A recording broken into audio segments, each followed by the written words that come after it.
Now I have the last speaker, Medhaji. She has always been a source of inspiration for us. Medhaji ka to, her voice, I think, has influenced a generation of people. It raised the overall consciousness of India. साथियों, सबको जिंदाबाद। आप भूखे हैं, हम देश में भूखे प्यासे लोगों की चिंता को लेकर ही तो NAPM के तहत लड़ रहे हैं। लेकिन आज हरगोपाल जी से लेकर सभी ने जो धरातल की बात बताई है, नागालैंड से लेकर बस्तर तक, वो बहुत अहम बात है। इसी से स्पष्ट होता है कि जन आंदोलनों की एकता और राष्ट्रीय समन्वय की क्यों जरूरत है। नहीं तो 30 साल बेमिसाल ये कहकर केवल अपन जाएंगे तो क्या ये हत्याकांड, ये संविधान को कुचलना, ये संवैधानिक और मानव अधिकार को कुचलना और उसी दिशा में जाते हुए प्रॉफिट ओवर नेचर, मतलब प्रकृति के ऊपर मुनाफाखोरी, मानवता के ऊपर मुनाफाखोरी, इस दिशा में उनको बढ़ने देना, जाति और धर्म को अस्त्र नहीं शस्त्र बनाकर हिंसा का मार्ग अपनाना, ये क्या हम केवल देखते रहेंगे? ये सवाल है। NAPM का जब गठन हुआ तब जो पार्श्वभूमि थी वो यही तो थी। एक बाजू वैश्वीकरण, उदारीकरण और निजीकरण की तरफ अर्थनीति बढ़ेगी, ये घोषित हुआ था, और दूसरी बाजू अयोध्या की तरफ रथ यात्रा जाकर बाबरी मस्जिद को कुचला गया था। ये दोनों के परिप्रेक्ष्य में हम लोगों को सोचना पड़ा था कि क्या अपन इतनी बड़ी चुनौतियों के सामने अकेले लड़ सकते हैं। आज लद्दाख के संघर्ष की बात सोनम वांगचुक जी ने रखी। आज हम देख रहे हैं कि संविधान पर हाथ रखकर शपथ लेते हैं। अगर संसद में ऐसा उठाते हैं, मेरा तो थोड़ा रंग उड़ गया है, वैसे भी संविधान का रंग उड़ गया है इस देश में, लेकिन अगर संसद में ऐसा कोई हाथ में लेता है, जय भीम कहता है, तो उस पर उंगली उठाते हैं, सवाल खड़े करते हैं। हम यहाँ तो कर ही सकते हैं। इसके रंग का मुद्दा नहीं है। मुद्दा है कि संविधान जो हमारे जनतंत्र का आधार है, नहीं तो इस पर हाथ रखकर जनप्रतिनिधि को क्यों शपथ लेनी पड़ती है? बाबा साहब अंबेडकर जी के नेतृत्व में, लेकिन पूरी संविधान सभा में, जिनमें 15 महिलाएं भी थी, उन सभी ने पूरी सोच विचार के साथ आजाद भारत में केवल तिरंगा फहराने की बात नहीं सोची।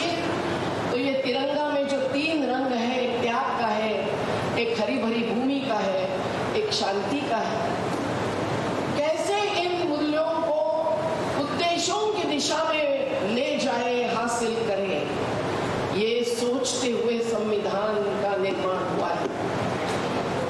आज भी हम देखते हैं कि संविधान की प्रस्तावना में ही जब समता और न्याय की बात है, बंधुता यानी भगिनी को बाजू में रखना नहीं है, सर्वधर्म समभाव की बात है। जब राजनीति में धर्मनिरपेक्षता चाहिए तो समाज में सर्वधर्म समभाव चाहिए। और 1976 में देर से सही पर अंधेर नहीं, संविधान में जब समाजवाद और धर्मनिरपेक्षता, ये 2 मुद्दे, शब्द नहीं मूल्य समाविष्ट किए गए, तो हमको ये आधार बन गया है कहने के लिए कि जो बस्तर में हो रहा है, जो नागालैंड में हो रहा है, जो लद्दाख में हो रहा है, ये संविधान के खिलाफ है। साथियों, हम देखते हैं कि संविधान ने जो समता और न्याय की बात की है, वो कैसे हासिल करेंगे? अगर यहाँ की जमीन हो, जो भारत माता कहते हैं हम लोग, तो धरती माता उसका हिस्सा है। यहाँ की नदी हो, यहाँ का समुद्र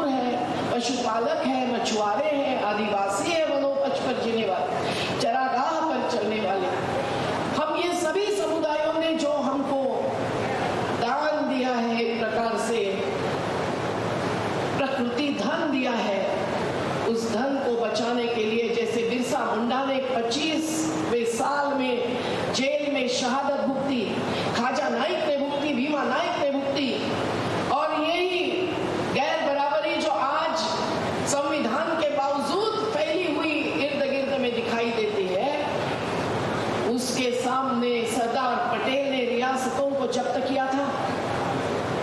वही था रियली स्टैच्यू ऑफ यूनिटी। केवल पुतला खड़ा करके वो विचार नहीं आता है प्रत्यक्ष। लेकिन टंटिया मामा भील, जिन्होंने ब्रिटिशों का खजाना लूटकर खुद को नहीं गरीबों को बांट दिया था, आज हम इन सब को याद करे बिना नहीं बचा सकते हैं आघात से, हमले से, लूट से, विनाश से, हिंसा से इस देश के इस प्रकृति धन को और उसके साथ जीने वाले मानवीय समुदायों को। अन्य जानवरों की कीड़ा मुंगी की बात भी आशीष भाई ने बताई, क्योंकि वो भी विस्थापित होते हैं आदिवासियों के साथ। तो केरल में क्या, हर राज्य में ह्यूमन एनिमल कॉन्फ्लिक्ट खड़ा होता है, हमला होता है हाथी का मनुष्य पर। हमारे नंदुरबार जिले में बिबटिया वाघ आते हैं, हमला करते हैं, एक आदिवासी बच्ची को फाड़ देते हैं। ये सब जो हो रहा है हम देख रहे हैं कि संविधान में जबकि ये कहा है कि समता होनी चाहिए, तो समता का मतलब क्या है? अनुच्छेद 39 में ये कहा है कि मुट्ठी भरों के हाथ में सत्ता केंद्रित नहीं हो, लेकिन वो तो मार्गदर्शक सिद्धांत है, ये फंडामेंटल बुनियादी अधिकार नहीं है। बाबा साहब ने नहीं माना था, उन्होंने कहा था कि ये जो मार्गदर्शक सिद्धांत है वो सभी बुनियादी अधिकारों में शामिल होने चाहिए, लेकिन संविधान सभा ने नहीं माना। तो आज कोर्ट में खड़े होकर हम नहीं कह सकते हैं कि अडानी जैसे एक अब्जाधीश एक दिन में 1600 करोड़ रुपया क्यों और कैसे कमाते हैं, अंबानी एक दिन में 1000 करोड़ रुपया कैसे और क्यों कमाते हैं। साथियों, न्यायपालिका एक स्तंभ है जनतंत्र का, लेकिन चारों स्तंभ जनतंत्र के हम सोचेंगे तो क्या ये जल, जंगल, जमीन और उसके साथ जुड़ा हुआ जीने का आधार और अधिकार जो हमारे जीवन का भी हिस्सा है, उसके बिना ऑक्सीजन नहीं मिल सकता है तो कोरोना में मौत होती है सबसे ज्यादा धनिकों की। हमारे आदिवासियों में एक भी कोरोना ग्रस्त नहीं हुआ, सतपुड़ा के हमारे नर्मदा किनारे के गांव के। लेकिन कौन सा जनतंत्र का संवैधानिक माना गया स्तंभ इस पर संवेदना दिखाता है, ये सवाल आज उठा है। जिनमें अधिकारी भी शामिल है, जिनमें चुनाव में चुने गए जनप्रतिनिधि शामिल है, न्यायपालिका शामिल है और मीडिया माध्यमकर्ता भी शामिल है।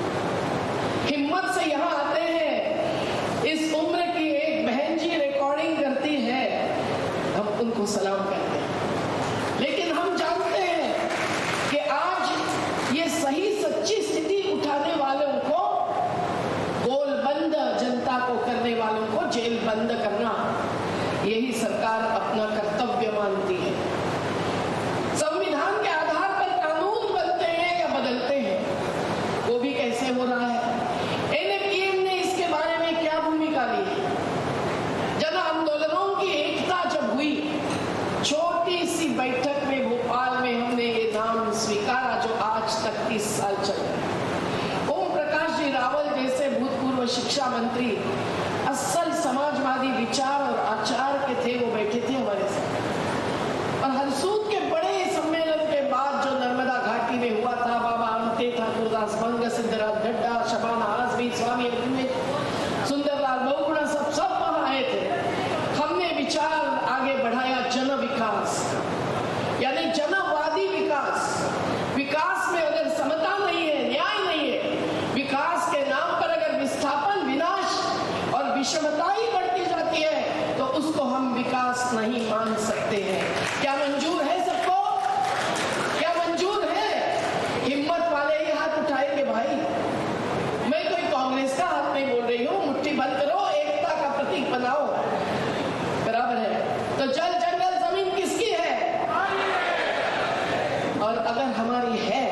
तो संविधान ने उसके लिए भी आधार दिया हुआ है। पंचायती राज, त्रिस्तरीय,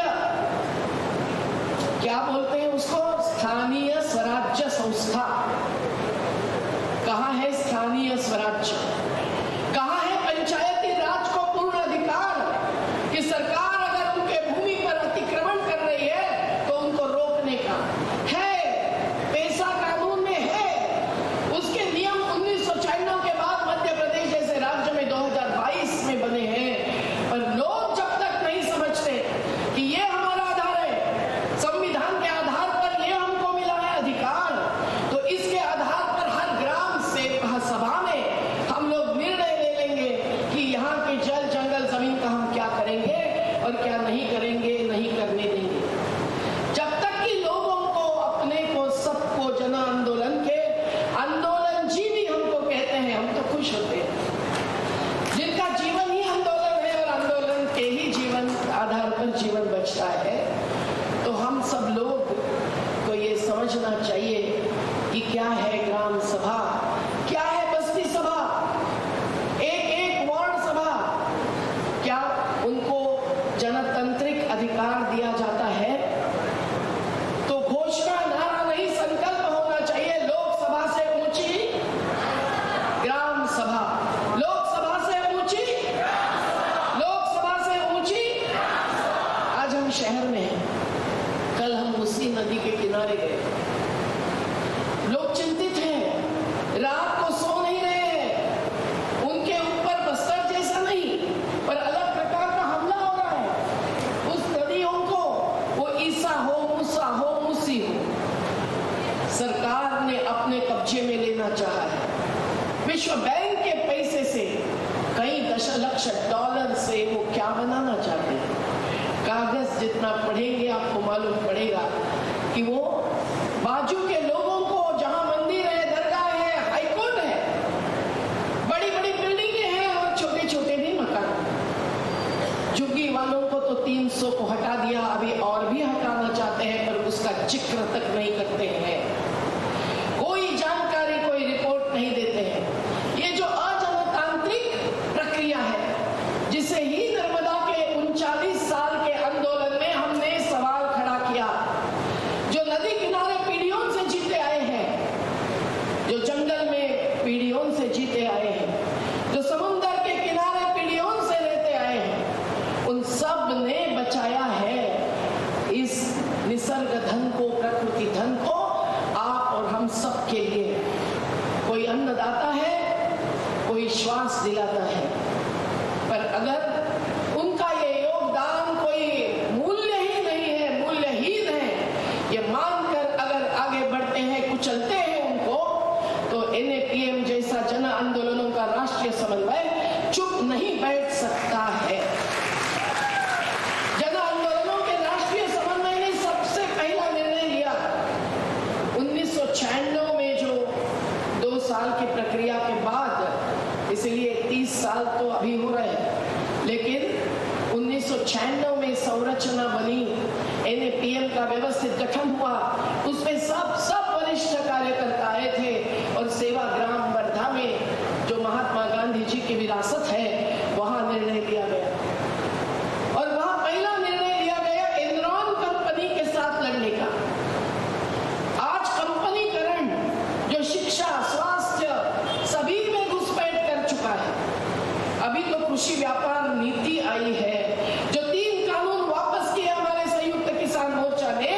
वो अगर आते तो राशन नहीं मिलता, खेती में कॉन्ट्रैक्टर्स आ जाते और क्या न क्या होता। अभी फिर से वो कानून माफी मांगते हुए वापस जरूर लेने पड़े प्रधानमंत्री जी आपको, लेकिन आपने फिर से जो नीति का मसौदा लाया है, उसमें आप फिर से वही मुद्दे लाना चाहते हैं। ये कितनी विभत्स बात है। कृषि, खेती, जो फंसाए जाते हैं, हमारे शुगर फैक्ट्री से फंसाए गए किसान यहाँ उपस्थित हैं। करोड़ों रुपया फंसाते थे, संघर्ष करके सत्याग्रही अहिंसक, उन्होंने करोड़ों लिए, अभी भी कुछ थोड़े से बाकी है। पर अगर ये नीति में सब कुछ डिजिटलाइजेशन होना है, सरकार प्राइवेट कंपनी को गोडाउन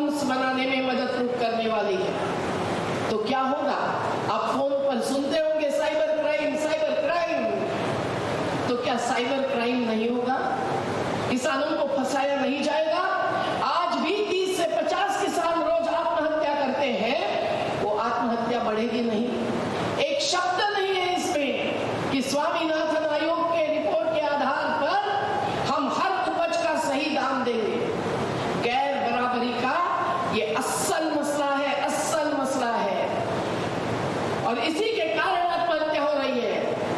आलसी नहीं है, नशे में जाते हैं किसान मजदूर, क्योंकि उनके साथ ये अन्याय भी हो रहा है। पलायन करने के लिए मजबूर है। अभी कल तक मैंने 2 टुकड़ियों को, बड़वानी जिले के आदिवासी, धुले जिले के आदिवासी, उनको छुड़वा के लाया जिनको बदन मजदूर बनाते हैं। आज भी 2 टुकड़ियों को वापस लाने के लिए जिद चल रही है। महाराष्ट्र के अधिकारी सुनते तो है, मध्य प्रदेश तो मध्य प्रदेश बन गया है। उनको नशा है सत्ता की, तो क्या उनको कहकर फायदा हो? तो साथियों समझिए कि आज जल पर आक्रमण है, आज नदियों पर आक्रमण है, पर्यटन एक बड़ा उद्योग बन गया है।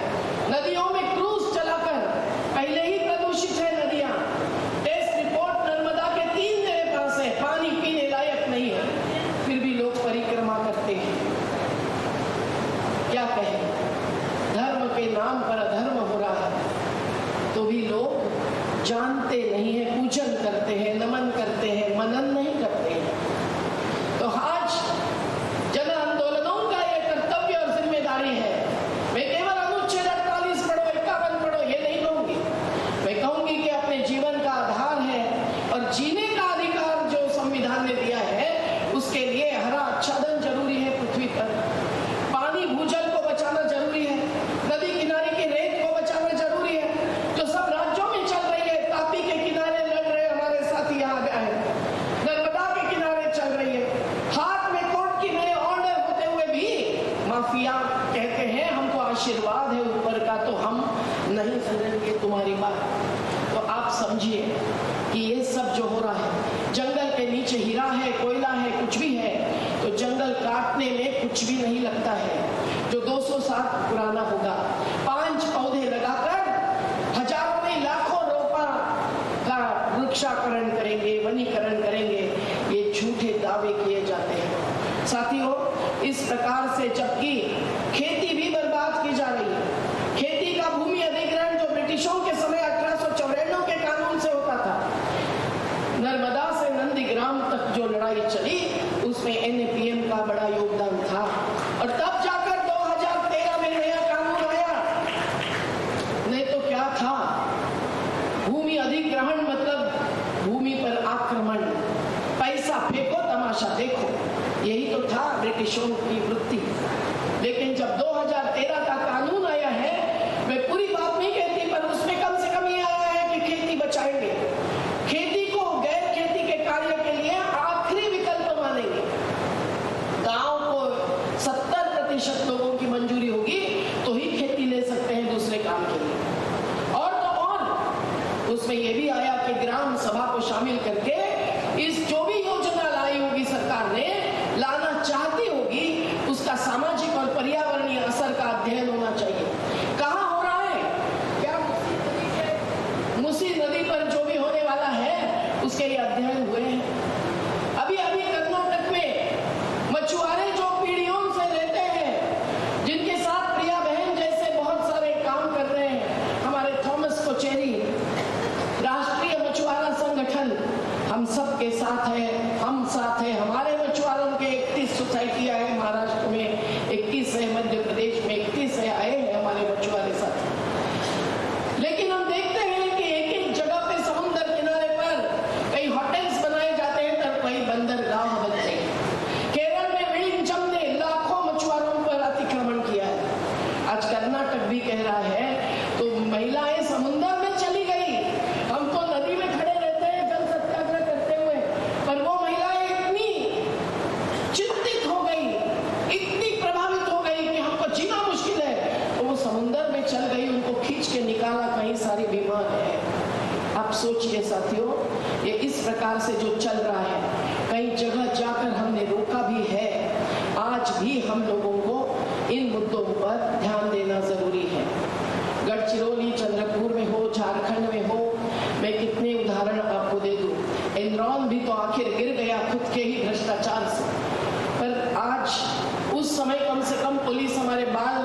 खींचते थे, पर आज तो पूरा शरीर लेकर खींचकर जेल में डालना है, उसके लिए कानून बन रहे हैं। महाराष्ट्र में नया कानून बन रहा है, हम सब लोगों को अर्बन नक्सल कहते हैं। अब तेलंगाना जब राज्य बनता था तो उसके पीछे नक्सलवादियों का निश्चित संघर्ष था, पर माओवादी हो कि नक्सलवादी हो, हमारे साथ थोड़े जुड़े हैं, हम थोड़े उनका हिस्सा है।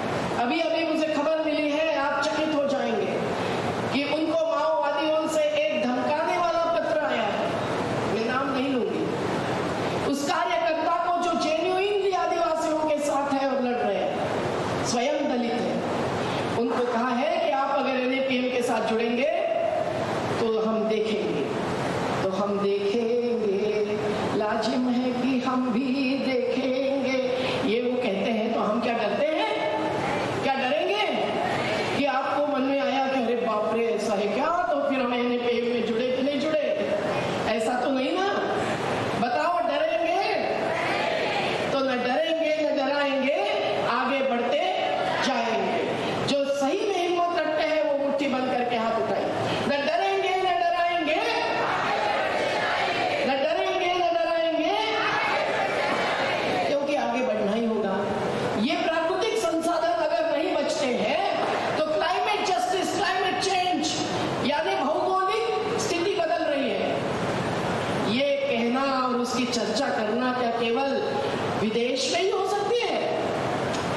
ग्लासगो में, पेरिस में, कोपेनहेगन में, वहां साइन करके आते हैं हमारे राज्य के, देश के मुखिया, कहते हैं कि हम कोलसे की खदानों से, ताप विद्युत परियोजना से जो भी होता है, कार्बन जाता है, उससे गर्मी बढ़ती है। सबसे ज्यादा गर्मी का बढ़ना 2024 में हुआ है, और शास्त्रज्ञ कहते हैं, वैज्ञानिक, कि 1500 वैज्ञानिक कह रहे हैं कि कुछ दशकों में मानव जाति भी खत्म हो सकती है। तो आप समझिए कि इससे अगर बचना है तो हम लोगों को आगे बढ़ना होगा, विनाश को रोकना होगा। वो केवल हमारी जमीन मत ले लो इतना कहने से नहीं होगा, इसमें बहुत सारी गहराई है जो आप 4 दिन में सुनते जाने वाले हैं। हम पानी का नियोजन कैसे करें, हम ऊर्जा का निर्माण कैसे करें, संभव है ये सूरज की शक्ति का उपयोग करें, पर हमारे दिल में जब तक ये बात नहीं आती है कि हम जरूरी नहीं है तो लाइट नहीं लगाएंगे, बंद करो भाई ये लाइट, जब तक हमारे दिल में ये बात नहीं आती है कि ज्यादा से ज्यादा ऊर्जा, बिजली का उपयोग करने वाले उद्योग और खेती बदलनी चाहिए। सोनम वांगचुक जी ने आज केवल लद्दाख के संघर्ष की बात की, पर वो इस प्रकार के मुद्दों पर निर्माण करता रहे हैं। शिक्षा में क्या बताना चाहिए बच्चों को, जो गांधी जी ने बताया था कि मन में हो, मनगट में हो ताकत, ये हमको बच्चों को देनी है। तो हमारी जीवनशाला के बच्चों को हम जंगल में क्यों लेके जाते हैं, नदी किनारे क्यों लेके जाते हैं? क्या अपने अपने घर के बच्चों को, अपने अपने क्षेत्र के बच्चों को, युवाओं को हम ये सब हकीकत कहते हैं? कितना कहूं मैं, ज्यादा नहीं कहूंगी, पर जबकि रोजगार रोजगार रोजगार, हमारे रोजगार बचाओ आंदोलन को 7 साल लड़ना पड़ता है। अडानी अंबानी का नाम लिया जाता है, बिरलास का नाम नहीं लिया जाता है। पर आपको बताऊं, तेलंगाना की केस सामने आई है कि 46 करोड़ में जमीन ली आदिवासियों की, और अभी 8000 करोड़ में अडानी को बेची जा रही है। तो आप समझिए, जिसके लिए बस्तर खाली करना चाहते हैं वो भी वही निजीकरण की, मुनाफाखोरी का मुद्दा है। हसदेव अरण्य छत्तीसगढ़ का किस प्रकार से ध्वस्त करते हैं, ग्राम सभा के प्रस्ताव खुद माफिया लिखते हैं, और जो प्रस्ताव ग्राम सभा ने पारित किया होगा उसको बदलते हैं। मुझे याद है कि अजीत जोगी के समय में बस्तर में गई थी, और अंदर एकदम एक अच्छा सा प्रोजेक्ट का विचार चल रहा था, पर जब रात को 10 बजे भी आई तो वो मिले, इतना तो उस समय फर्क था। बोले दीदी आप जब चांद मांगेगी तो मैं चांद भी देने को तैयार हूं। मैंने कहा हमको चांद और सूरज नहीं, हमको धरती और जल चाहिए। तो आज देखिए, हम लोगों को ये सब बचाना है तो हमको बहुत कुछ सोचना है। हम लोगों को पहला तो यही निर्णय लेना है कि ये जो 6ठी अनुसूची की बात चल रही है, जो उत्तर पूर्व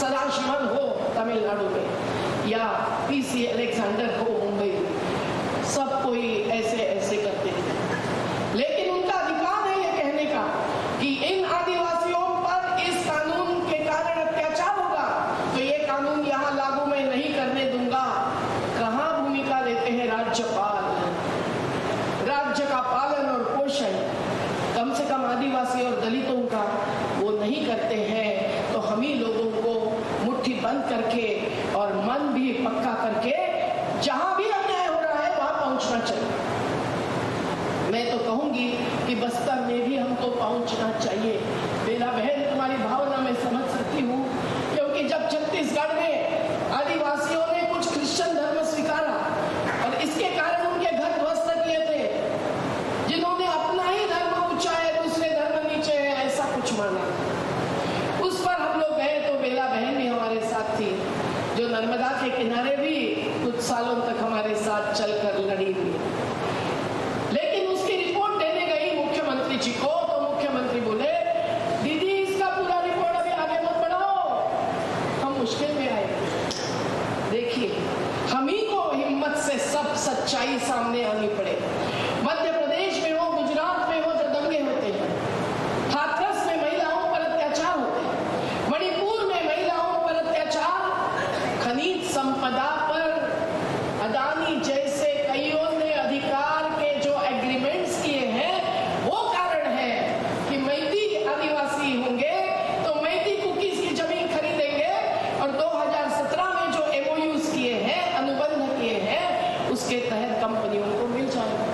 तो ये जो कंपनीकरण का मामला है और उसके भी आघात है, अत्याचार है, दलित और आदिवासियों पर तो अन्याय होता है, घर से बेघर किया जाता है, रोजगार खत्म होता है, तो वो तो अत्याचार विरोधी कानून के तहत हमारे सामने आज तक बचा हुआ कानून है। क्या हम कानूनी और मैदानी लड़ाई लड़ेंगे कि नहीं? कानूनी और मैदानी दोनों लड़ाई लड़ेंगे कि नहीं? कोई भी मामला हो, तेलंगाना का हो या बिहार का हो, आंध्र प्रदेश का हो या केरल का हो या आसाम का हो, हम लोगों को ये दोनों लड़ाई लड़ने के लिए NAPM जैसा मंच चाहिए। हमारे साथ कई सारे एडवोकेट्स हैं जिनका मंच बना है, हमारे साथ नदी घाटियों का मंच है, हमारा किसानी मंच है। किसानी मतलब केवल जमीन मालक नहीं, उस पे काम करने वाले खेत मजदूर, पशुपालक, मछुआरे, ये सबका अधिकार हम मानते हैं। जिस जमीन पर, जिस जल पर, जिस नदी पर, जिस चरागाह पर पश्मीना वाले हो या हमारे साधे से चरागाह पर चराने वाले हो, उनका अधिकार देने के लिए हम लोगों को उन पर अगर अन्याय, अतिक्रमण, आक्रमण होता है तो वहां खड़े रहना जरूरी है कि नहीं? जरूरी है। ऐसा ही पीपल्स कमीशन बना, जस्टिस लोकुर साहब के साथ एडवोकेट संजय पारिक जी, मनोरंजन मोहंती जी, हनन मौला जी, नंदिनी सुंदर जी, हम सब लोग एक हुए। प्रफुल्ल सामंतराज जी जिस पे लड़ाई लड़ते ही आए हैं, हम लोग जाते हैं तो हमको मिलेंगे तो 10,000 रुपया दंड जाहिर होता है। ऐसे पॉस्को वाले क्षेत्र में जब जिंदाल फिर नया प्रकार से अत्याचार करने लगा, जैसे मूसी नदी का भी पहले रोका गया था, अब फिर से नए सिरे से ऊपर आ रहा है, तो हम लोगों को इस पर सुनवाई करनी पड़ी। रोते हुए आंखों से हमको देखते हुए बहनों ने जो बात रखी, हम लोगों को इस प्रकार से इसकी दखल लेनी चाहिए। NAPM ने ऐसे बहुत सारे रिपोर्ट बनाए हैं, ये कोसी नदी का है, ये भी जन आयोग है, जब लाखों लोग बेहद ध्वस्त हो गए। हम 15 दिन राहत कार्य में थे, पर क्या उससे सब कुछ होता है? हमारे महेंद्र यादव जी, अब ट्रेन कैंसिल हो गई तो आ नहीं पाए, लेकिन आज भी कोसी के लोग लड़ रहे हैं। तो ये नदी की बात हो बचाने की, ये जमीन बचाने की बात हो, अधिकार बचाने की बात हो, हमको लड़ने के लिए NAPM के द्वारा जहां भी आप मांगेंगे, मांग करेंगे, वहां संसद नहीं, जन संसद बनाकर पहुंचना जरूरी है। हमारे साथ भूतपूर्व न्यायाधीश रहेंगे, सौम्या दत्ता जैसे पर्यावरणविद आएंगे, समाजशास्त्री आएंगे, कुछ वरिष्ठ कार्यकर्ता रहेंगे। हम जा सकते हैं टीम बनाकर, और इस पर जो रिपोर्ट बनाएंगे वो केवल प्रसिद्धि के लिए नहीं, ये रिपोर्ट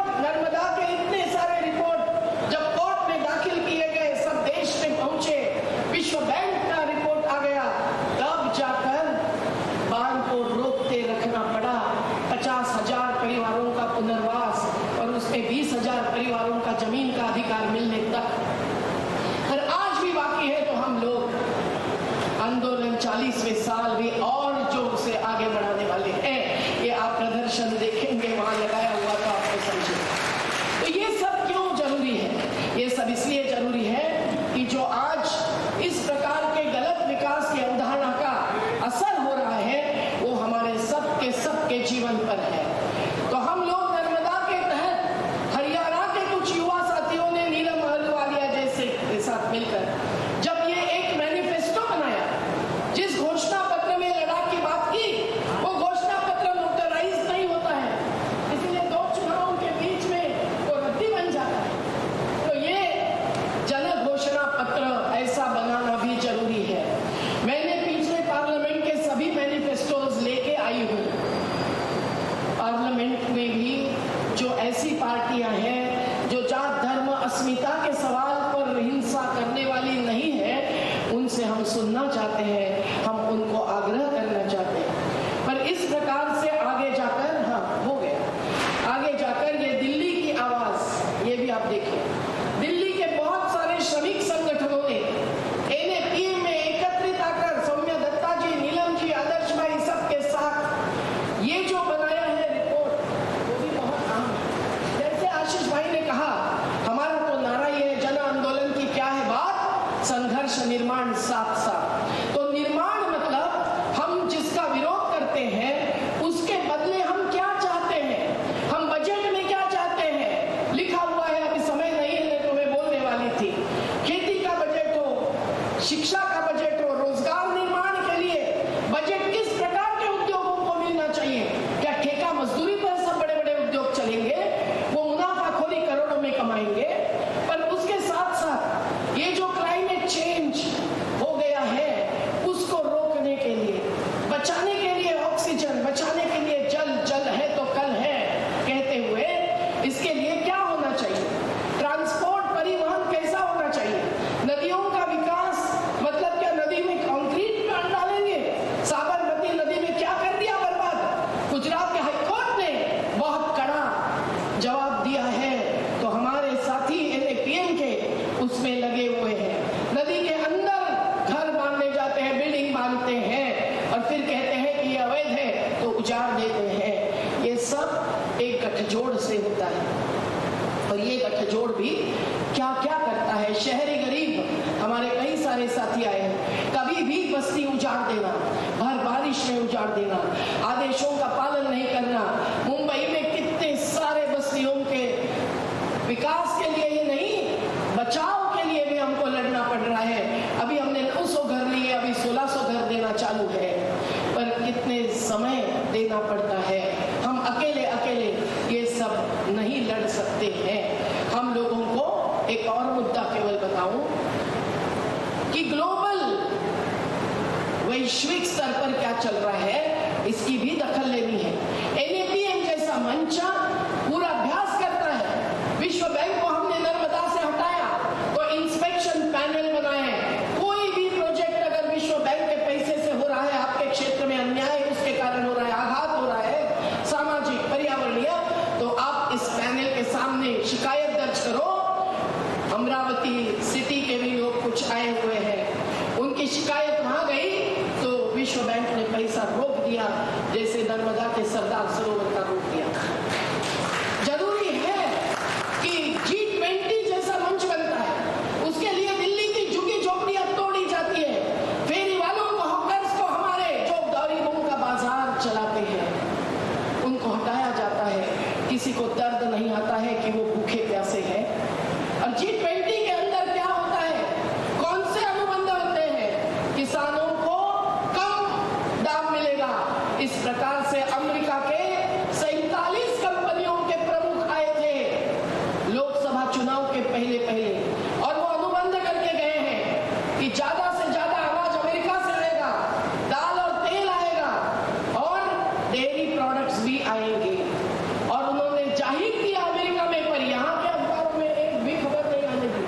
जो हमने ढूंढ निकाली कि वहां की जो अधिकारी आई थी उसके साथ यहाँ के व्यापार मंत्री बैठे और आचार संहिता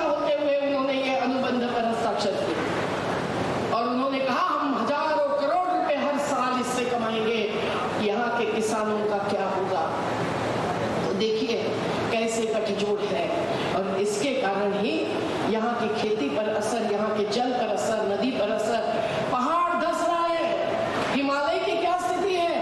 लद्दाख के साथ साथ हिमाचल प्रदेश भी देखिए, उत्तराखंड का जोशीमठ में जाके आई तो देखे ध्वस्त घर जिनमें रहने के लिए मजबूर है महिलाएं, पर लड़ भी रही है। सुंदरलाल बहुगुणा चले गए, कौन रोकेगा चिपको आंदोलन फिर से करके।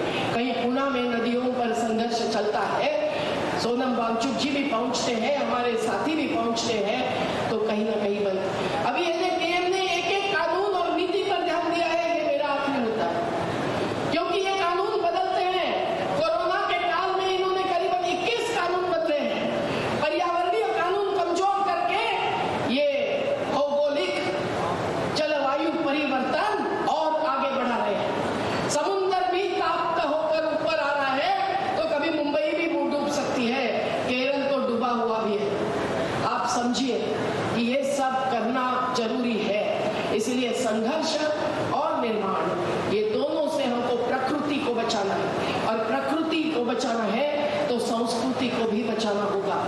धरती आबा बिरसा मुंडा को क्यों कहा गया? उसको जमीन बचानी थी, हमें अभी रोजगार बचाना है, तो किस प्रकार के उद्योग होने चाहिए?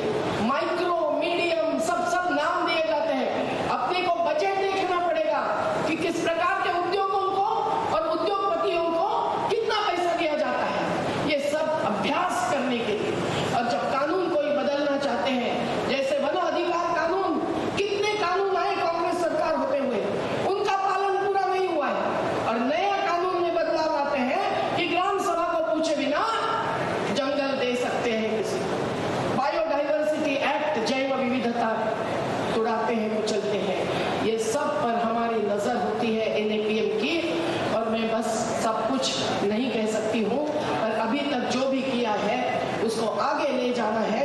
तो आप जिस भी क्षेत्र में काम करते हैं, आपको जो भी अन्याय रोकना होगा, आपको अत्याचार खत्म करना होगा, आपको कोई योजना पर सवाल उठाने होंगे, और अपना अधिकार लेकर गांव में या बस्ती में अपना विकास का नियोजन करना होगा।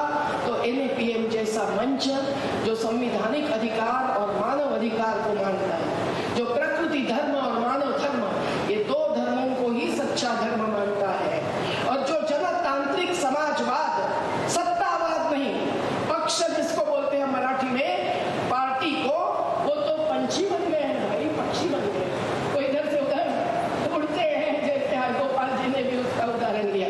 तो हम लोग केवल ये चुनावी राजनीति में नहीं, चुनावी राजनीति को अस्पृश्य नहीं मानते, उनकी बात हम सुनेंगे, उनको हम बताएंगे, पर नेता कोई रास्ते में यात्रा निकाल रहा है और उसको जाकर हम लोग एक रिपोर्ट देते हैं कि भाई यहाँ जो अत्याचार हुए हैं, हिंसा हुई है, निर्दोष लोग जेल में हैं, आप जरूर मुद्दा उठाइए, पर नेता को उनके कार्यकर्ता कहते हैं कि नहीं भाई, नहीं मत उठाओ, गड़बड़ हो जाएगी, हमारे वोट चले जाएंगे।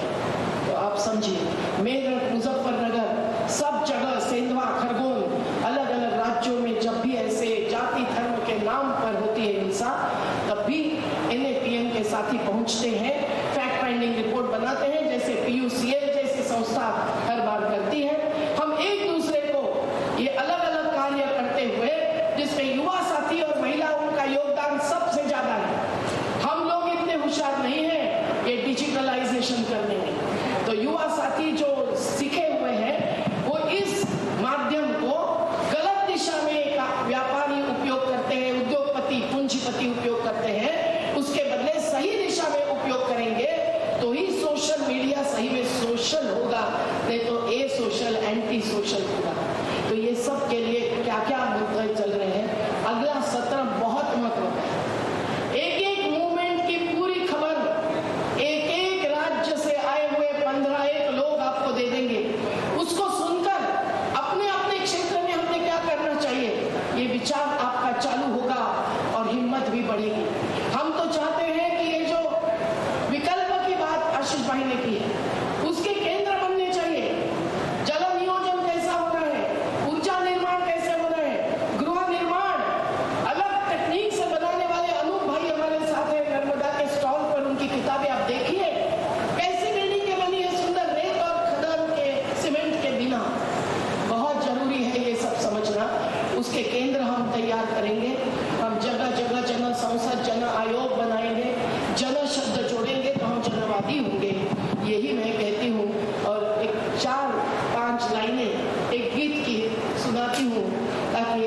उस पर सोचेंगे, क्योंकि संविधानिक न्याय और जलवायु न्याय ये जोड़कर ही है। तो संविधान का क्या हो रहा है, बदलेगा संविधान, ये भी आज सामने हमारे चुनौती है। पर उसके पहले भी संविधान कैसे कुचला जाता है कि हमको हिम्मत से बोलना जरूरी है। संविधान की हत्या करने वालों तुम ये जान लो, आत्महत्या के जिम्मेदार तुम ही हो मान लो। वंचितों की भूख प्यास जब मर मिटती है तब देख लो, उनके ही अधिकार को लेकर हिम्मत से जवाब दो। जल जंगल जमीन बचाने मूल निवासी लड़ते हैं, पूंजीपति हकदारी लेकर तुमसे ही तो जुड़ते हैं। घर घर पर बुलडोजर लेकर तुम जब आगे बढ़ते हो, निर्माता को बेघर करके संविधान को चलते हो। जात धर्म को शस्त्र बनाकर हिंसा को अपनाते हो, सत्य अहिंसा गांधी की विरासत को गिराते हो। स्वराज पर हमला करने वालों को तुम पहचान लो, संविधान को दिल में रखकर जनता तुम ही देश बचाओ, जनता तुम ही देश बचाओ, जनता तुम ही देश बचाओ। तो देशानी रक्षिताम देशानी निर्मिताम, मतलब देश बचाओ देश बनाओ, ये नारा लेकर पूरी यात्रा अयोध्या तक कर चुके हैं। NAPM के 10वीं यात्रा में हुई संविधान सम्मान यात्रा, संविधान बचाओ यात्रा। तो आज भी हम लोगों को ये नारा छोड़ना नहीं चाहिए, देश बचाओ देश बचाओ देश बनाओ, देशानी रक्षिताम देशानी निर्मिताम, जिंदाबाद। Thank you. और बस्तर को, नागालैंड को आश्वसित करती हूँ कि हम लोग निश्चित आयोजन करेंगे और लद्दाख की भी मुद्दे को हम लोगों का पूरा समर्थन है। आप संवाद जरूर करो, हम संवाद को नकारते नहीं। मुझे नहीं लगता आशीष भाई कि लद्दाख वाले कभी भी हार जाएंगे, तो हम लड़ेंगे लड़ेंगे। Thank you, Medhaji, for inspiring again, asking people to go back with more conviction to fight for the Constitution and constitutional rights. Thank you. Thank you to Professor Hargopal Garu for chairing this session, and to all our panelists, Rosemary, Shahrukh who had to leave early, Sonam ji, Ashish bhai,